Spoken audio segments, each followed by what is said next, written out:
নমস্কার বন্ধুরা, রানিস কিচেনে আপনাদের স্বাগত। আজকে আমি করব ফলুই মাছ আলু বড়ি দিয়ে ঝোল। তো প্রথমে ফলুই মাছগুলো ভালো করে একটু ভেজে নিলাম। মাছ আমি কোনো সময়ই কড়কড়া করে ভাজি না, মিডিয়াম ভাজি। তারপর মাছটা ভাজার পরে সেই তেলের মধ্যেই কয়েকটা বড়ি আমি ভেজে তুলে রাখবো। তারপর সেই তেলের মধ্যেই আবার লম্বা লম্বা করে মাছের ঝোলের মতো আলু কেটে সেই আলুগুলোও ভালো করে একদম প্রায় সেদ্ধ মতো করে ভেজে তুলে রাখবো। তারপর সেই তেলের মধ্যেই আমি কালো জিরে ফোড়ন দেবো, দিয়ে এর মধ্যে পেঁয়াজ টমেটো বাটা দেবো।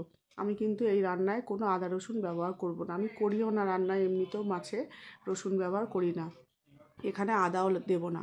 তারপর দিয়ে এর মধ্যে এক একে গুঁড়ো মশলা দেবো, যেমন নুন, হলুদ, লঙ্কার গুঁড়ো, জিরের গুঁড়ো অবশ্যই দিতে হবে।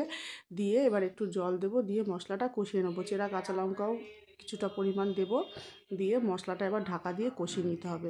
মশলাটা ভালো করে কষানো হয়ে গেলে এর মধ্যে এবার ভাজা আলুগুলো অ্যাড করব, করে ভালো করে একটু নেড়ে চেড়ে খুন্তির সাহায্যে তারপর এখানে আমি পরিমাণ মতো জল দেবো। এটা একটু পাতলা ঝোলই ভালো লাগে এই তরকারিটা।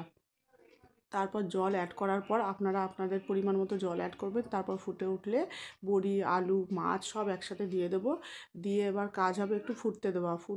ফুটে নিলেই কিন্তু একটু গরম মশলা অ্যাড করলেই এই রান্নাটা আমাদের একদম কমপ্লিট। দেখুন কতটা সুন্দর লাগছে দেখতে। চ্যানেলে নতুন হলে অবশ্যই সাবস্ক্রাইব করে পাশে থাকবেন।